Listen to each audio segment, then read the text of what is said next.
sometimes think one day I'm going to have to sit there and explain all this to my daughter, why Daddy was on the front page of sort of every newspaper for almost a week. My dad and my two uncles are being accused for being terrorists. Since after the 9/11 attack on the Twin Towers, like, people thought like Muslims are like the bad people. My son, he sent me a letter once and he was about 5 years old at the time. And it was a Red Cross message. And he'd just drawn us, a childlike picture of bars and a face behind it. And it just said, my dad is in prison.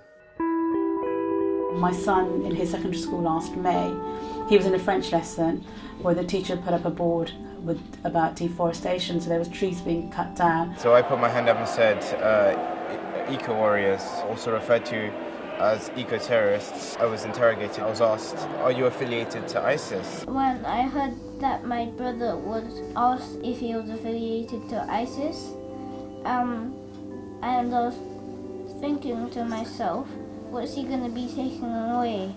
There is problems in schools with racism and Islamophobia. Prevent comes out of that very targeted policy of securitization that came out of the Labour government, which is a policy to, as the name suggests, prevent supposed or so-called radicalization amongst Muslim communities.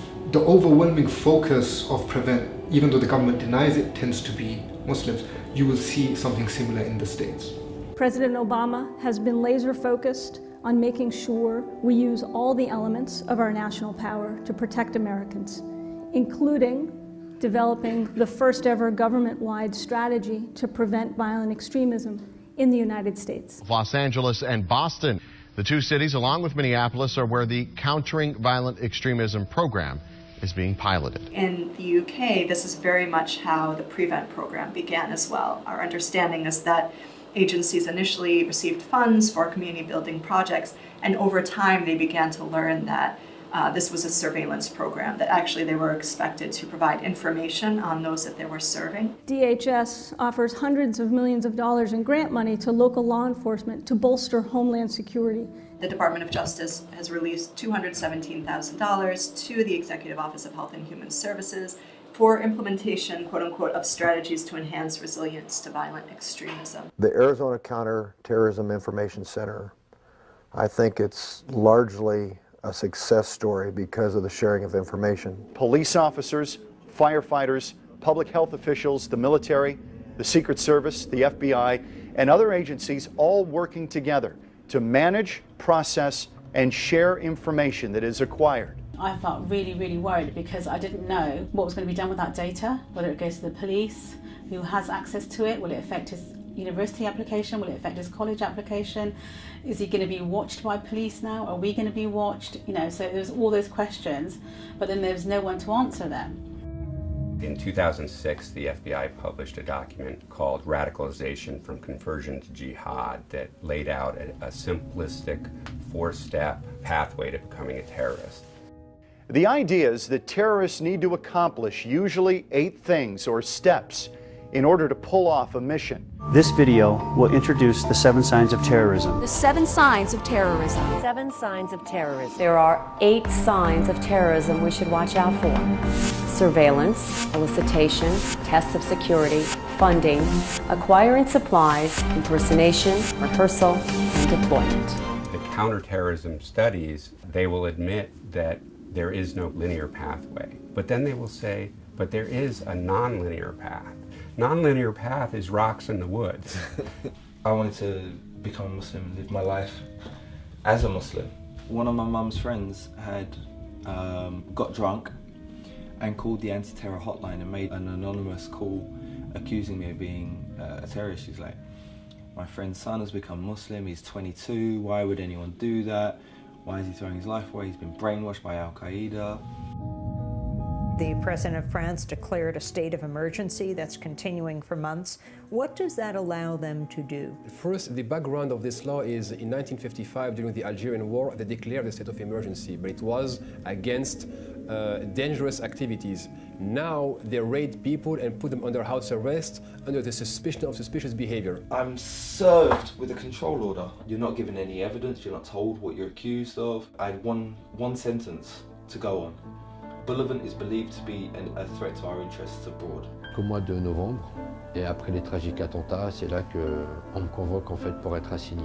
J'étais sur le point de peut-être commettre un acte terroriste. Donc présenté ni ayant fréquenté les mosquées qui me disaient ou les personnes en question.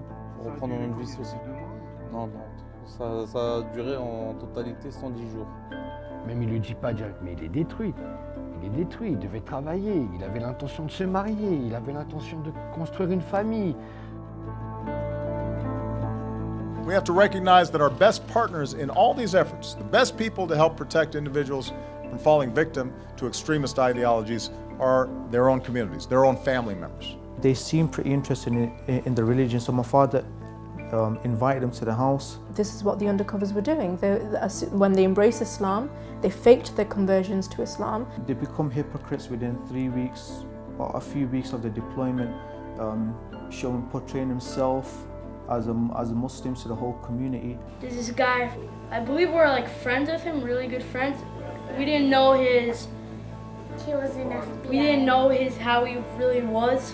Like, he was really an FBI. No, he was an informant. They was washing the dishes when they came the FBI. They break the door and they scream.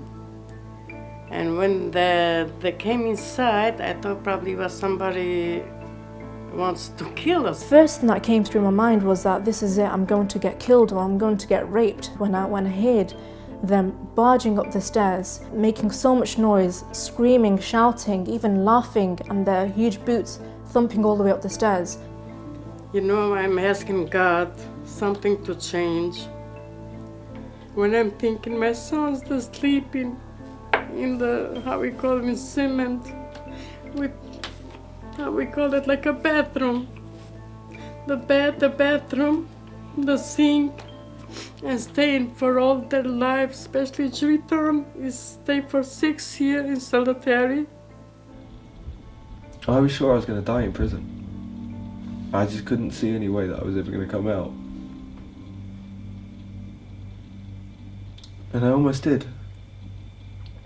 The prisoner was thrown on the floor, punched and kicked, shaved forcibly like a sheep, spat upon. Dogs were brought again to salivate over him, and then photographed and doused with, I think, lime, and then moved on to the interrogation tent and clothed in orange suits. And then my turn came and they did exactly the same thing with me.